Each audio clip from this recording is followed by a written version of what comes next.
सभी को जय जिनेन्द्र। बोलिए संतोषी आचार्य श्री गुरु विद्यासागर जी महाराज की जय। नवाचार श्री समय सागर जी महाराज की जय। मैं अनीता सिंघई रहली पटनागंज से बोल रही हूँ। मेरी उम्र 56 वर्ष की है और मैं आचार्य श्री गुरु विद्यासागर जी महाराज की भावांजलि प्रस्तुत कर रही हूँ। कुंद कुंद भगवान सरीके परंपरा संवाहक हो, त्याग तपस्या में तुम गुरुवर सदगुरु जैसे साधक हो।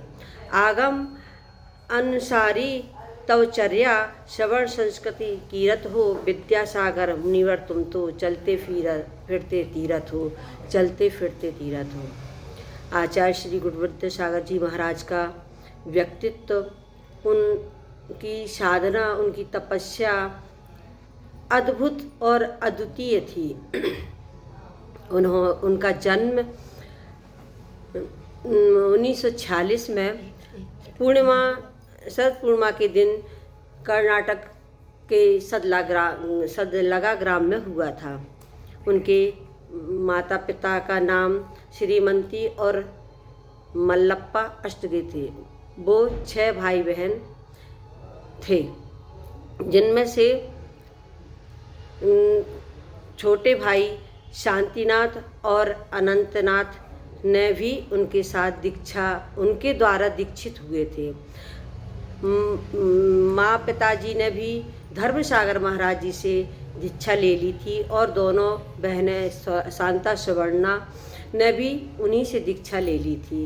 भाई महावीर जिन्होंने धर्म वृद्धि करते हुए भी अपने सांसारिक संसार में परिवार में रहे और अपने परिवार का भरण पोषण करते हुए और एक धार्मिक चर्या को साधते हुए अपनी जो है उम्र बिताई। और अंत में उन्होंने भी सिरपुर में उत्कृष्ट सागर नाम से जो मुनि हुए थे, उनकी दीक्षा हुई थी आचार्य श्री विद्यासागर महाराज जी से।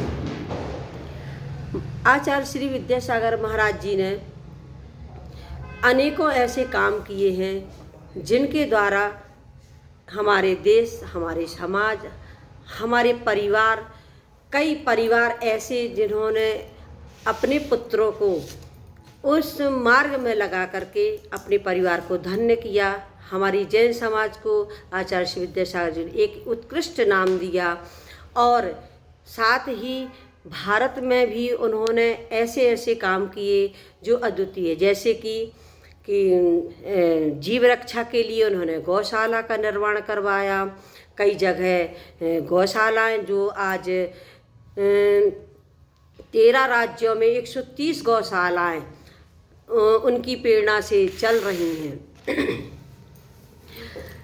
हथकरघा श्रमदान जैसी एक योजना चली, जिसमें से जो अपने स्वदेशी वस्त्रों का निर्माण किया जा रहा है।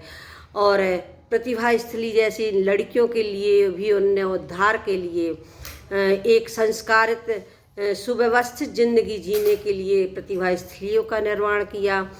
कई जगह ऐसी प्रतिभा स्थलें खोली जिनमें लड़कियां शिक्षा, दीक्षा और संस्कारित हो रही हैं।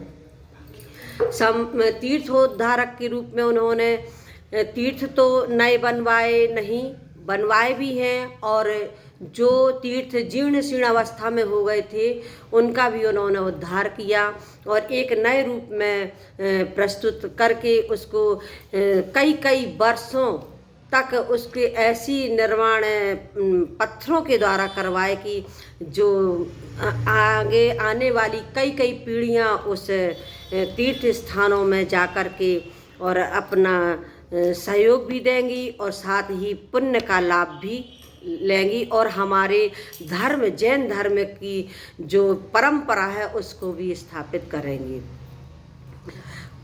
इसके बाद उन्होंने सभी काम करते करते बुंदेलखंड को तो इतना दिया है कि यहाँ से कई 500 से अधिक जो है दीक्षा शिक्षा प्राप्त करके उनके शिष्य बने।